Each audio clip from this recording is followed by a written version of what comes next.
domingo pasado, nuestro hermano Juan Carlos nos compartía en el Evangelio de Marcos, en el capítulo 4, sobre una parábola, quizás una de las más famosas de Jesús, ¿no? Yo creo que la parábola del sembrador y la parábola del hijo pródigo son una de las parábolas que la gente más conoce. Bien, y él nos aclaraba que una parábola es simplemente una historia sencilla. Hay algunas que son de dos frases, ¿no? Muy breves, de la vida cotidiana. Jesús cogía las realidades que todo el mundo estaba acostumbrado a ver, ¿verdad? La oveja, la dracma, el grano de mostaza, la semilla, las cosas normales de la vida cotidiana de las personas. ¿Para qué? Para provocarles a una reflexión profunda y revelar las verdades del reino de los cielos. Es lo que Jesús quería, llevarles de lo cercano, de lo temporal, de lo cotidiano a lo eterno.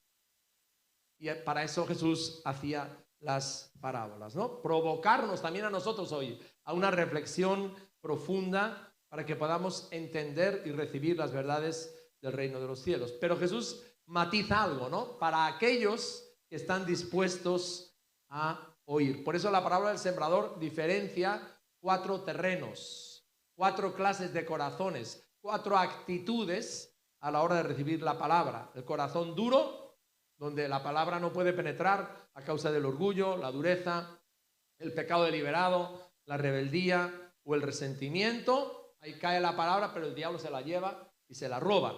O el corazón superficial, ¿no? Personas que reciben la palabra con gozo y con emoción, pero no hay ni compromiso ni perseverancia, sino de la misma manera que se emociona, es como la gaseosa, ¿no? De la misma manera que sube, baja, ¿verdad? Y no lleva a ningún cambio, ¿no? Es más, Jesús dice, cuando llega la tribulación, cuando llega la dificultad, se apartan y no dan fruto. La tercera clase de corazones son los corazones afanados y distraídos. Ese es el mal de nuestra generación, ¿eh? El afán, el estrés, la ansiedad. Son corazones que están afanados y distraídos por lo material, por el amor al dinero y por la codicia. Y dice Jesús que eso ahoga, asfixia, quita la vida a la palabra para que pueda dar fruto. Y en cuarto lugar está el corazón dispuesto. Ojalá que en esta mañana hayas venido con un corazón bien dispuesto. Amén. Una mente humilde, receptiva y deseosa de obedecer la palabra y de crecer. De obedecer la palabra, fíjate lo que te estoy diciendo, y de crecer. Deseosa, ¿verdad? Está continuamente deseosa. Jesús dice, pueden producir al 30, al 60 o al 100 por uno. Y hoy vamos a hablar de un tema, hermanos, que en la Biblia es tan importante. Y a veces a la iglesia se nos olvida, y es el tema del crecimiento. Jesús habla de la importancia del crecimiento espiritual en tantos lugares. Hechos de los Apóstoles, Pablo continuamente en las epístolas, Pedro, ¿no? La palabra de Dios continuamente nos habla del crecimiento, porque el creyente, el discípulo, desde que nace de nuevo, desde que conoce a Cristo, es llamado a vivir una vida de crecimiento, no de estancamiento, no de tradición, no de costumbre, no de rutina, ¿no? Eso no es la vida del Espíritu. La vida del Espíritu es como un río poderoso que fluye, que nos transforma y nos cambia y que afecta a todas las áreas de nuestra vida, a todas las áreas de nuestra vida. Así que lo vamos a leer. Está en Marcos 4, leemos desde el versículo 21 hasta el 34. Y dice así, también les dijo, ¿acaso se trae la luz para ponerla debajo del almud o debajo de la cama? ¿No es para ponerla en el candelero? Porque no hay nada oculto que no haya de ser manifestado, ni escondido que no haya de salir a la luz. Si alguno tiene oído para oír, fíjate esta frase de Jesús, que oiga, ¿no? Les dijo también, mirad lo que oís, porque con la medida con que medís os será medido, y aún se os añadirá a vosotros los que oís, porque al que tiene se le dará, y al que no tiene, aún lo que tiene se le quitará. Decía además, así es el reino de Dios, como cuando un hombre echa semilla en la tierra, y duerme y se levanta de noche y de día, y la semilla brota y crece, fíjate en esta matiz, sin que él sepa cómo, porque de suyo lleva fruto la tierra. Primero hierba, son las etapas, ¿no? Luego la espiga, después grano lleno en la espiga. Y cuando el fruto está maduro, enseguida se mete la hoz porque la siega ha llegado. Y decía también, ¿a qué haremos semejante al reino de Dios? ¿O con qué parábola lo compararemos? Es como el grano de mostaza, que cuando se siembra en tierra es la más pequeña de todas las semillas que hay en la tierra, pero después de sembrado crece y se hace la mayor de todas las hortalizas y echa grandes ramas de tal manera que las aves del cielo pueden morar bajo su sombra. Con muchas parábolas como estas les hablaba la palabra conforme a lo que podían oír, y sin parábolas no les hablaba, aunque a sus discípulos en particular les declaraba todo. Aquel día, cuando llegó la noche, les dijo: pasemos al otro lado. Y despidiendo a la multitud, le tomaron como estaba en la barca, y había también con él otras barcas. Habían obedecido al Señor. Pero fíjate lo que dice el versículo 37. Pero se levantó una gran tempestad de viento y echaba las olas en la barca de tal manera que ya se anegaba. Y él estaba en la popa, durmiendo sobre un cabezal. ¿Cómo estaría Jesús de rendido, no? Y le despertaron y le dijeron: Maestro, ¿no tienes cuidado que perecemos? Y levantándose, reprendió al viento y dijo al mar: ¡Calla, enmudece! Y cesó el viento y se hizo grande bonanza. Y les dijo: ¿por qué estáis así de amedrentados? ¿Cómo no tenéis fe? Entonces temieron con gran temor y se decían el uno al otro: ¿quién es este? Que aún el viento y el mar le obedecen. Jesús usa parábolas y usa las parábolas por una finalidad bien clara: provocar la reflexión profunda, revelar las verdades.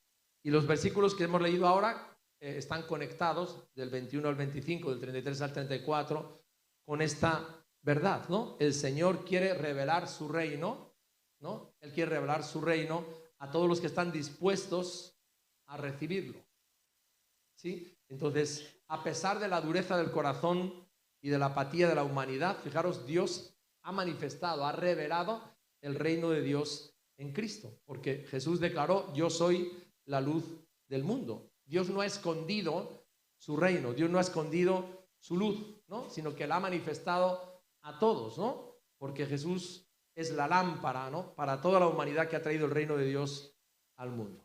Ahora, si nosotros tenemos una lámpara, ahora hoy en día con la electricidad quizás eso no es tan notable para nosotros, tan cercano, pero evidentemente, ¿dónde colocamos las lámparas en las habitaciones, en las estancias, como aquí? Pues en el techo, ¿no? En un lugar donde toda esa luz se puede proyectar para que haya el lugar esté bien iluminado.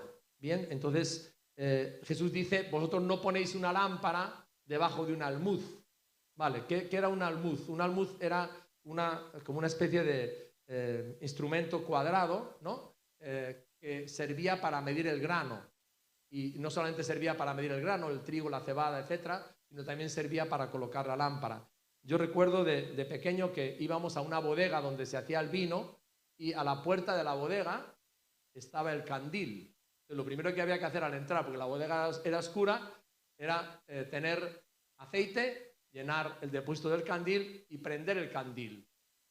Ahora, el asunto era esto: según tú bajabas, ¿no?, por la cueva y descendías a donde estaba el vino, tenías que tener un lugar señalado donde colgar el candil, porque si el candil no lo colgabas en un lugar adecuado, no podías ver, ¿no? Entonces era una costumbre que había en aquella época, porque las lámparas no tenían electricidad, las lámparas eran depósitos de aceite con una mecha, ¿sí? Entonces Jesús está hablando a gente que le entiende perfectamente. Lo que tú hacías antes de entrar en cualquier estancia era coger el candil, tener la mecha y el aceite preparado y prenderlo y colocarlo en un lugar donde realmente pudieras ver en toda la estancia, ¿verdad? Entonces colocamos siempre una lámpara en un lugar donde aprovechemos la máxima luz que puede dar. Fijaros en el Evangelio de Juan, capítulo 8, cuando Jesús habla de él mismo, en el versículo 12, dice Jesús aquí de él, dice: otra vez les habló diciendo: yo soy la luz del mundo. El que me sigue no andará en tinieblas, sino que tendrá la luz de la vida. Es decir, Jesús quiere que tú y yo le conozcamos, ¿no? ¿Por qué? Porque realmente Él es el que nos da la vida y y la luz verdadera, ¿no? Jesús dice que todo va a ser manifestado, no hay nada oculto, nada va a quedar escondido. Cuando Cristo venga por segunda vez, ya queda poquito, ¿verdad? Dice que todo ojo le verá. Todo ojo, no dice los que quieran verle, no, dice todo ojo le verá, ¿no? Y todos reconocerán y confesarán que Jesús es el Señor. Por eso hoy es un día de oportunidad para ti, porque antes de que llegue ese día, donde forzosamente lo vas a tener que hacer, forzosamente vas a tener que reconocer esa realidad. Cristo te está llamando hoy para que lo hagas hoy, para que vengas a Jesús en esta mañana y reconozcas que Él es el Señor y que Él es el Salvador. Ahora, Dios no nos obliga, Él espera que tengamos un corazón dispuesto, ¿verdad?, para recibir la luz de Jesús. Ahora, Jesús no fuerza a nadie a tomar esa decisión de invitarle a su vida como Señor y Salvador, ¿no? Y fijaros, en las parábolas queda algo muy claro, ¿no? Y es, por un lado, el libre albedrío del ser humano, pero por otro lado también quién realmente quiere oír, obedecer y entender la palabra de Dios. Jesús dice, aquel que quiere oírla, entenderla y ponerla en práctica cada vez tendrá más, pero el que no quiere cada vez tendrá menos. No sé si podemos entender esto, ¿verdad? Es una decisión libre de cada ser humano. Cuando una persona quiere más de Jesús, quiere más de su palabra, quiere más luz, pues el Señor le da más todavía. Pero si lo poquito que ha entendido, ¿verdad?, no lo quiere aumentar, lo va a perder. Ahora, creo que hay una pregunta importante al leer estas parábolas. ¿Cuáles son las características de las personas que reciben revelación de Dios? Porque de eso está hablando aquí Jesús, de la luz, de la revelación. Bueno, hay 4 características importantes y escúchalo con atención. La primera, escuchan con atención la palabra del Señor. Es decir, estás aquí en esta mañana, no estás pensando en lo que vas a hacer mañana, sino que has venido aquí, has apartado este tiempo en una atmósfera como esta, donde hay quietud, donde está la presencia de Dios, para comer la palabra, ¿verdad? Escuchar con atención la palabra de Dios. De hecho, yo les aconsejo que tengan una libreta donde puedan apuntar, ¿verdad?, lo que compartimos, la palabra que compartimos, para que la puedas asimilar mejor todavía, ¿no? Es decir, escuchar con atención quiere decir que tú has venido con hambre espiritual, ¿no? Con hambre espiritual. Lo segundo, fijaros, considerar con detenimiento lo que has oído. Es decir, lo vas a meditar, lo vas a rumiar y vas a pedir al Señor que te dé gracia para aplicar y ponerlo en práctica en tu vida, ¿no? Entonces Jesús dice esta ley, aquellos que quieren la palabra, que meditan la palabra, que digieren la palabra, cuanto más lo hacen, más reciben. Es un principio que Él establece, ¿no? Ahora, si yo como creyente no quiero hacer eso, aún lo poco que he recibido, ¿verdad?, lo voy a perder. La tercera actitud, actuar en base a la palabra. La palabra, la Biblia, es la revelación de Dios. Aquí se nos muestra quién es Dios y lo que Él tiene que decirnos para nosotros. Es la carta de amor de Dios, ¿no? Es la vida, el manual para la vida completa, ¿no?, y la vida nueva en Cristo Jesús. Entonces, actuar en base a la palabra quiere decir que la palabra va a cambiar tu manera de pensar. Para eso se predica la palabra, para cambiar nuestra manera de pensar, y nos va a llevar también a un cambio en la manera de actuar, en nuestra conducta, ¿no? Y en cuarto lugar, no solamente es escuchar la palabra, que tú puedes escuchar la palabra de hoy y decir, bueno, me gustó mucho cómo estaba estructurada, cómo la predicación me gustó mucho, pero la pregunta es esta, ¿y qué vas a hacer con la palabra? ¿No? La revelación de Dios viene también cuando yo decido oír con fe, ¿no? Oigo, pero oigo con fe. Estoy dispuesto a creer esa palabra y a ponerla en práctica en mi vida. ¿Te das cuenta de algo? Las parábolas, cuando la gente las escuchaba, confrontaban su incredulidad y su desobediencia, ¿verdad?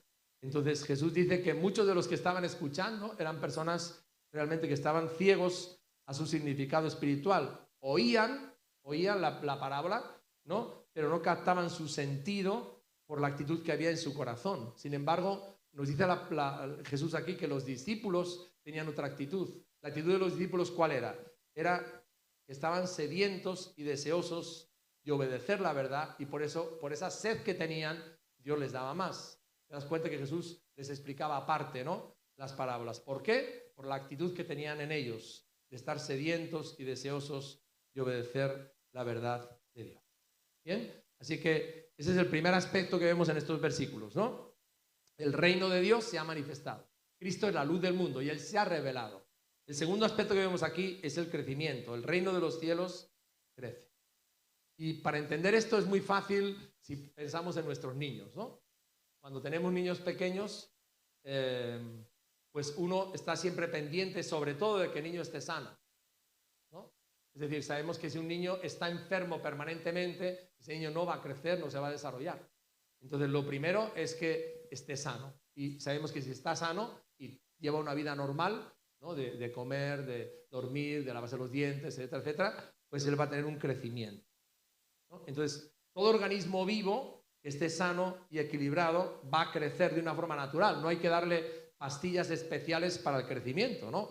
Va a crecer, ¿no? Porque el crecimiento es un fenómeno, es una realidad que es explicable y que, o sea, que es visible y que es medible, aunque, según esta parábola, a veces no la podemos explicar del todo, ¿verdad? Entonces nos dice Jesús, el crecimiento espiritual se asemeja al grano de la semilla enterrado en la tierra, que sigue sus procesos, ¿no? Lo entierras, después brota, dice Jesús aquí, crece como la hierba, forma la espiga, ¿no? Madura y los granos se llenan para ser cosechados.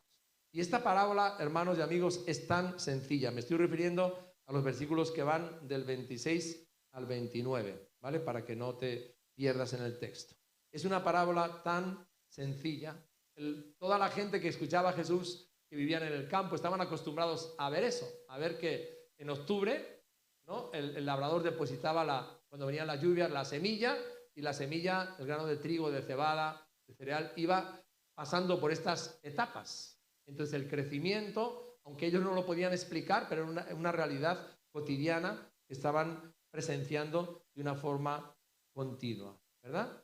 De una forma continua. Entonces, Pablo, cuando nos habla del crecimiento espiritual, fíjate lo que nos dice, ¿verdad? ¿Cómo sucede el crecimiento espiritual? Primera de Corintios, capítulo 3, versículo 6, dice, nos explica Pablo esto, dice, yo planté, Apolos regó, pero el crecimiento, ¿quién lo da?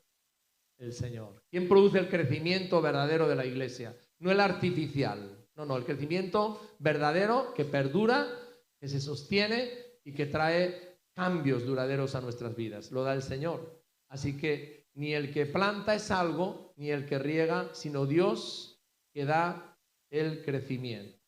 Y el que planta y el que riega son una misma cosa, aunque cada uno recibirá su recompensa conforme a su labor. Entonces el crecimiento espiritual tiene ese lado, ¿no? Es algo misterioso, ¿no? Es algo misterioso, pero el Señor dice aquí, toda la sementera va siempre seguida de la recolección. Cuando nosotros sembramos la palabra en otras personas, como vamos a hacer esta tarde, en nuestra propia vida, sabemos evidentemente que la palabra no vuelve vacía, ¿verdad? ¿Te acuerdas que lo dice?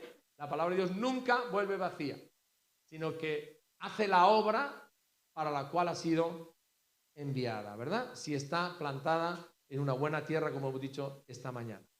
Bien, entonces, hay algo claro, ¿no? Hay una parte en el crecimiento que Jesús dice en esta parábola que es misteriosa, el misterioso obrar de Dios, ¿no? Y Santiago nos dice que tenemos que ser pacientes en ese proceso, porque a veces tenemos la mentalidad de que queremos sembrar y cosechar el mismo día. No se puede. El labrador siembra en octubre y cosecha en julio. Y tiene que esperar las lluvias de abril, los vientos, todo el proceso que tiene la planta, ¿no? Del cereal. Pero la palabra de Dios nos dice que tenemos que ser pacientes, ¿no? Pacientes y hacer nuestra parte, regar, cavar, arrastrar, echar abono, etcétera, ¿no? Nosotros tenemos que hacer nuestra parte y Dios de una forma misteriosa y maravillosa hace la otra parte. Y la siguiente parábola es realmente conmovedora, ¿no? Es una lección poderosa de la vida diaria. En aquella época, la semilla de mostaza, en aquella época era la semilla más pequeña al ojo humano que existía, ¿verdad? Y acordaros que dice que la semilla de mostaza lo que da es un arbusto, no un árbol, ¿no? Uno de los arbustos más grandes que hay, ¿verdad? Entonces, fijaros, hay una verdad ahí. Los comienzos del Evangelio pueden ser pequeños, despreciables y que incluso insignificantes a los ojos de los hombres, pero producen grandes cambios que afectan a muchas personas. Te voy a poner dos ejemplos.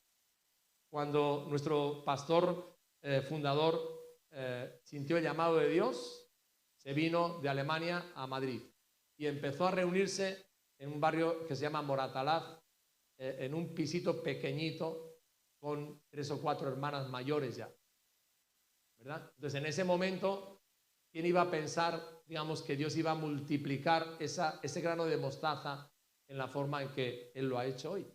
Él empezó de una forma muy humilde. Él dice en las memorias, éramos pocos y no teníamos medios ni teníamos nada. No teníamos gente preparada, no teníamos gente rica, ¿no? Pero lo que hicimos fue obedecer al llamado de Dios. Y Dios cogió esa semilla de mostaza y empezó a multiplicarla, ¿verdad? Y no solamente en Madrid, sino en diferentes lugares de España. Y aquí estamos, ¿no? Como dice nuestro lema, ¿no? Pero así es Dios, ¿no? Así obra Dios. Y aquí, ¿cómo empezó la obra aquí en la obra Salem?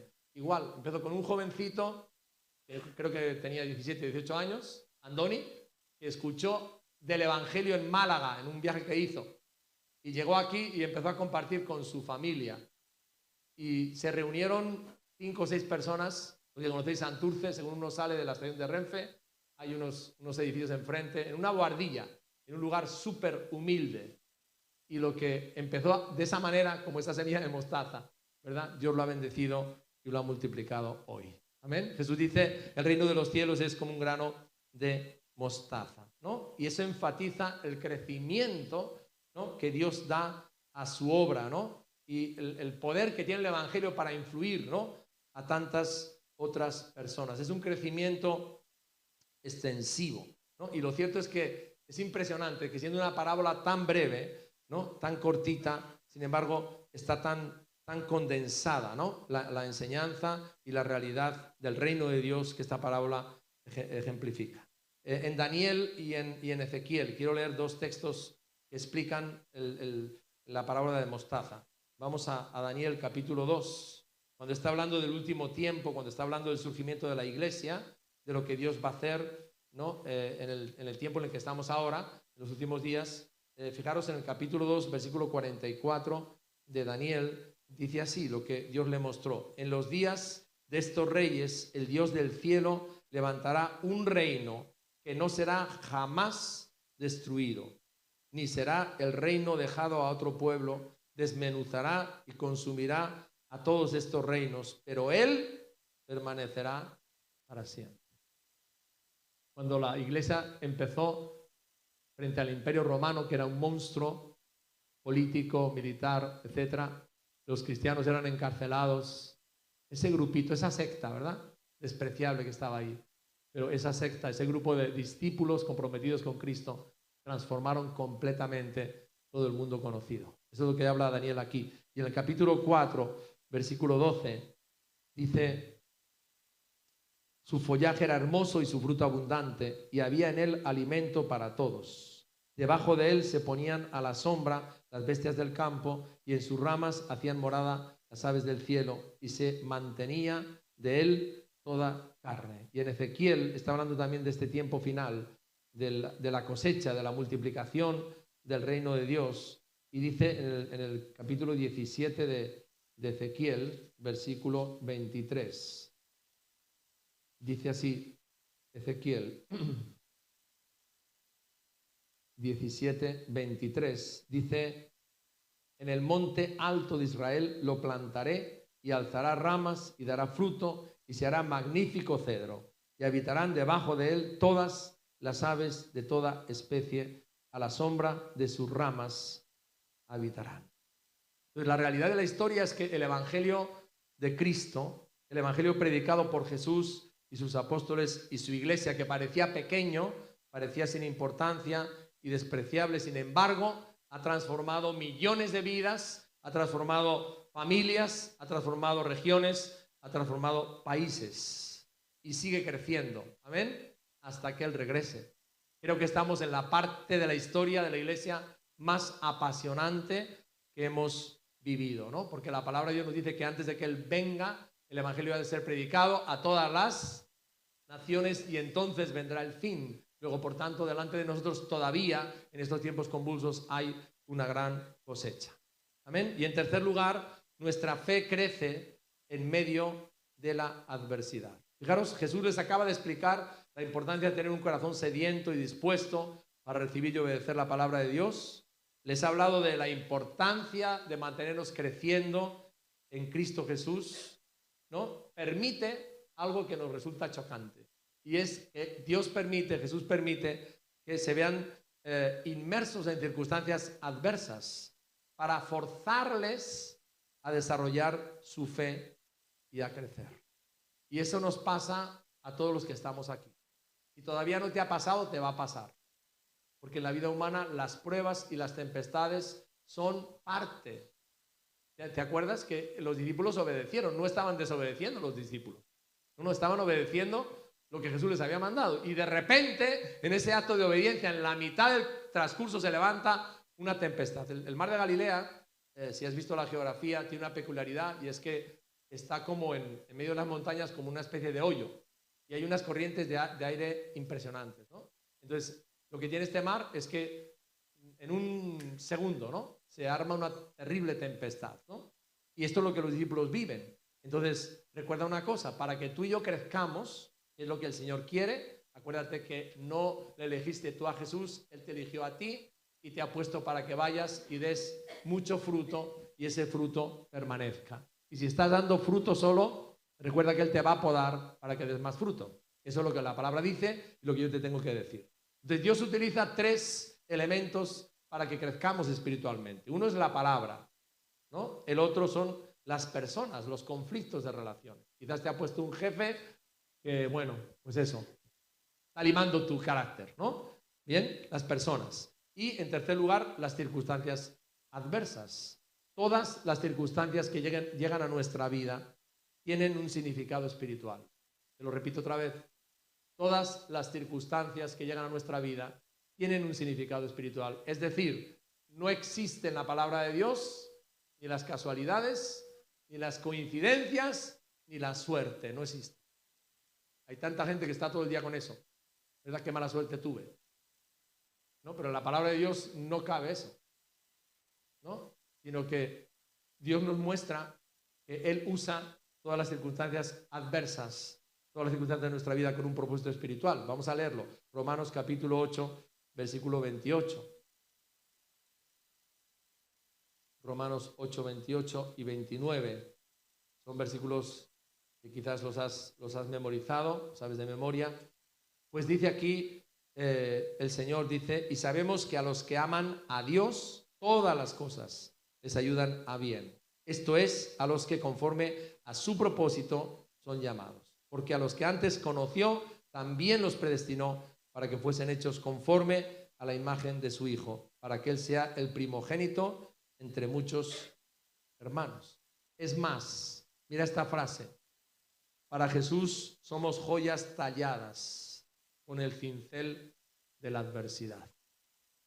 Para Jesús tú eres una joya, eres un poema de su gracia, pero Él te va a tallar, Él te va a tallar. Va a usar la adversidad en tu vida, las circunstancias difíciles, para tallar tu corazón, para tallar tu carácter. Entonces recuerda, las circunstancias son temporales. Hay circunstancias, pruebas que tú y yo vamos a atravesar, la iglesia va a atravesar, son temporales, pero el carácter es para siempre, lo que vamos a llevar al cielo, el desarrollo del carácter. Entonces, qué importante es saber reaccionar bien cuando somos tratados en la adversidad. Porque si nosotros reaccionamos con queja, lo que vamos a hacer es perder la bendición, ¿no? Si reaccionamos con un corazón humilde, Pedro dice, humillaos bajo la poderosa mano de Dios, ¿no? Y Él os exaltará cuando sea el tiempo, ¿no? Si reaccionamos de una forma correcta ante la adversidad, eso va a traer un fruto muy importante en nuestra vida. Así que en esa jornada sencilla que habían tenido, atendiendo a la gente, Jesús les da una orden monótona, ¿no? Que es pasar a la otra orilla. Algo tan sencillo, algo tan cotidiano, algo tan normal, algo tan rutinario, ese día se convirtió en un problema, ¿verdad? en un problema. Despide a la multitud Jesús y entra a la barca con ellos. Y Jesús estaba tan cansado y tan agotado, porque recuerda que Jesús es 100% Dios, 100% hombre, ¿no? Que se echa en un cabezal y en medio de todo eso se duerme, ¿verdad? Se levanta una tempestad repentina que hace que el agua entre en la barca y corre el peligro de que la barca se anegue, el bote se hunda. Ahora, tienes que tener en cuenta una cosa para entender este incidente bien. Las personas que estaban con Jesús no eran neófitos, eran pescadores que se ganaban la vida trabajando día y noche en ese lago, en ese mar, el mar de Genesaret. Sí, entonces no estaba Jesús rodeado de gente inexperta, eran personas avezadas ya en las tempestades. Sin embargo, fíjate la reacción que tienen, ¿verdad? La reacción que tienen, ¿no? Es bien interesante, y eso nos pasa a ti y a mí. Acababan de ver un día entero de milagros. Habían visto a los cojos caminar, a los leprosos ser limpios, a los endemoniados ser libres. Y cuando llega el momento de la prueba, cuando llega el momento de la adversidad, cuando la adversidad sacude tu vida, ¿qué es lo que sale? Cuando tú pones una naranja en el exprimidor, sale zumo de naranja, ¿verdad? Cuando el Señor mete nuestras vidas en la adversidad, en la presión, ¿qué es lo que sale? Yo me doy cuenta de que la adversidad saca a la luz lo que hay dentro de nuestro corazón, que quizás ya no debería estar. Por ejemplo, el orgullo, o la duda, o la incredulidad en este caso, fíjate. Marineros avezados, pescadores expertos, tanto tiempo faenando en ese mar, y sin embargo la reacción suya en esa tempestad fue una tremenda incredulidad y miedo.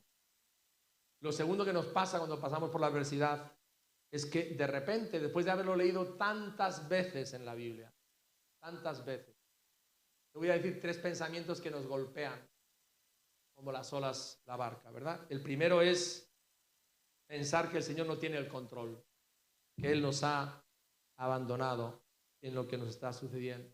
Y empezamos a luchar y a dudar de sus promesas, ¿verdad? Una de ellas es, Jesús dijo, yo estoy con vosotros todos los días.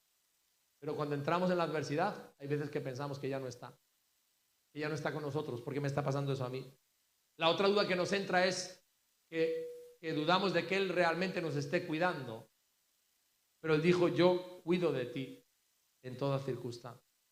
La tercera duda que nos viene es si realmente Él es el Señor. Dice el versículo 39, levantándose, reprendió al viento y dijo al mar, calla, enmudece. Y cesó el viento y se hizo grande bonanza. Es decir, todas las circunstancias, todos los elementos, todo lo que pueda pasar, queridos, está bajo el control de Jesús.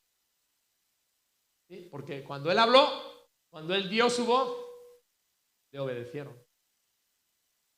Y no hay ninguna circunstancia, por más caótica que a ti y a mí nos pueda parecer, que esté fuera del control de Jesús. Y la otra duda que nos entra es, dudamos la certeza y la convicción de que Jesús nos pueda llevar a la otra orilla. Es decir, que el Señor, escúchame bien esto, querido amigo, no va a permitir en tu vida ningún sufrimiento, ningún dolor, ninguna tribulación que no tenga un propósito y un plan para hacer algo mejor en tu vida.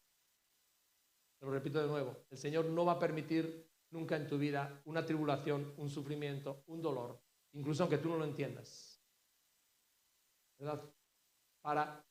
Del cual no saque algo bueno en tu vida. Lo que pasa es que es igual que cuando tú haces una tarta, ¿verdad?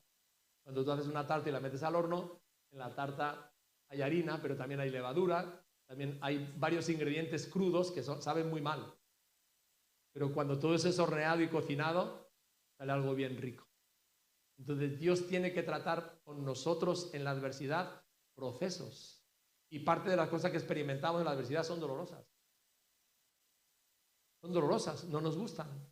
Pero lo que Dios nos ha prometido es que todo eso Él lo va a cocinar. Permítanme que lo hable así en forma castiza. Él lo va a cocinar y lo va a tratar de tal manera que al final todo eso obre para bien.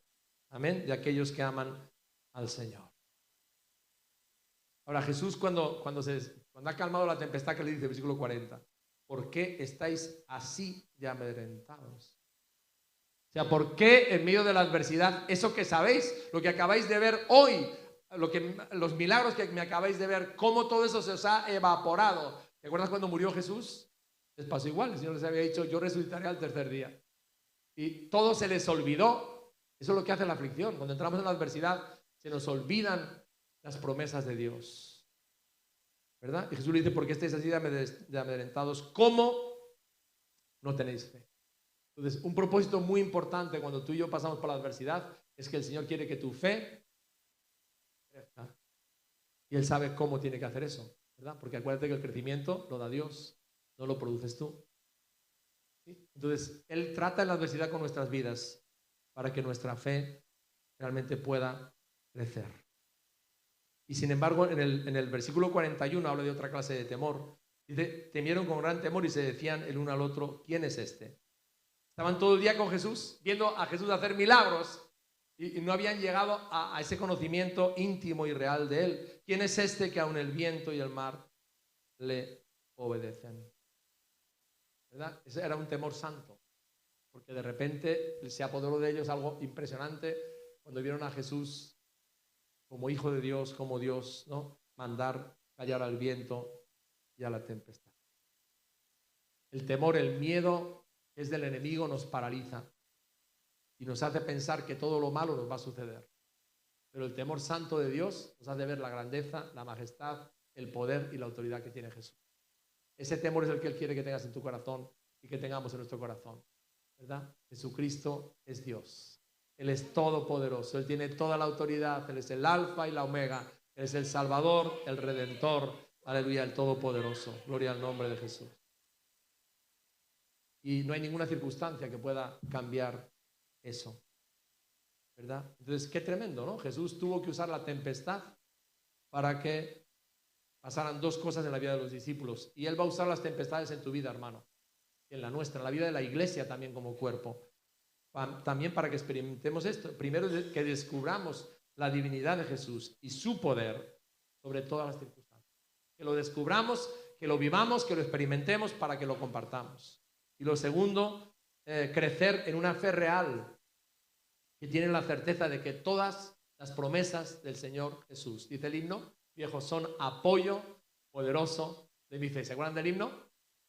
Todas las promesas del Señor Jesús son apoyo poderoso de mi fe, ¿no? Dice el viejo himno. Entonces, creer con una fe real, independientemente de las circunstancias que atravesemos, independientemente de las emociones que vivamos, ¿verdad? Sus promesas son la roca que nos sostiene y que no va a cambiar nunca. Ahí nos podemos apoyar, ahí nos podemos arraigar en las promesas de Dios.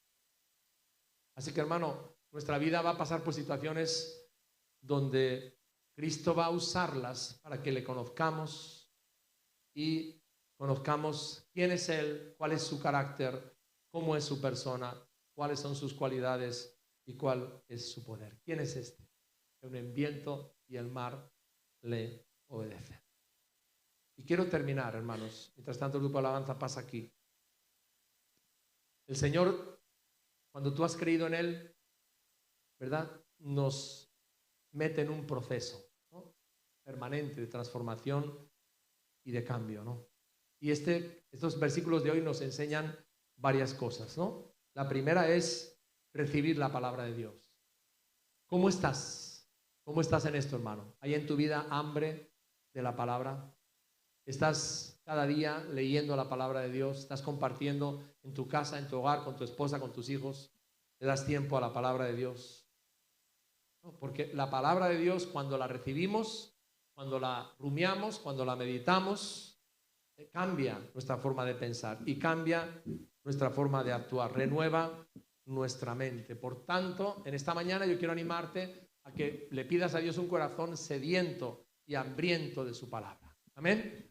Pídeselo a Dios. Si estás inapetente, mira a ver qué golosinas estás comiendo. Porque de pronto alguna golosina estás comiendo por ahí que te está quitando el apetito de la palabra de Dios. Simplemente vienes aquí y te sientas, pero no hay hambre, no hay anhelo, no hay deseo por tu parte de buscar la palabra, de leerla, de meditarla, ¿verdad? Y entonces hoy es el día de quitarte las golosinas, quitar esas golosinas espirituales de tu vida, renunciar a ellas, ¿verdad? Y decirle, Señor, quiero comer tu palabra, amar tu palabra, alimentarme de tu palabra y vivir en la palabra. Lo segundo, hermano, la segunda aplicación es que el crecimiento es lo normal en la vida de un cristiano. Una iglesia que está sana y equilibrada, basada en el gran mandamiento, como ven ahí, y en la gran comisión, es una iglesia que tiene que crecer. Si está sana y equilibrada, tiene que crecer, porque es la norma de la vida espiritual. Entonces yo te pregunto, ¿estás creciendo espiritualmente? ¿En tu vida hay realidades medibles que realmente demuestran que estás creciendo, que estás dando pasos de crecimiento, de avance? Y si no es así, pues la solución, la respuesta es qué cosas hacen que mi vida espiritual no esté sana y me impiden crecer. Y en tercer lugar, la tercera aplicación, las circunstancias adversas son permitidas por el Señor. A lo mejor tú estás pasando ahora mismo una tempestad fuerte, ¿verdad? En tu matrimonio, en tu economía, en tu vida laboral, en tu vida sentimental. Estás pasando una tremenda tempestad. Y estás pensando, Señor, ¿dónde estás tú? ¿Me has abandonado? ¿Por qué me está pasando esto a mí? ¿Verdad? Bueno, por ese camino, por esa forma de tomar la tempestad, no te va a ayudar. No te va a ayudar, ¿verdad? Porque las promesas del Señor no han cambiado contigo. Él sigue siendo el Dios que te ama, el Dios que te cuida. Su amor está a tu lado. Qué importante si en esta mañana tú le rindes esa dificultad al Señor, le dices, Señor, ¿qué quieres que aprenda de la adversidad? Cambia mi fe, ayúdame a desarrollar una fe viva en ti, Señor. Y que esa adversidad, ese tiempo difícil, pueda servir para tu crecimiento espiritual, para crecer en el Señor. Y en cuarto lugar, la cuarta aplicación, el Evangelio es poder de Dios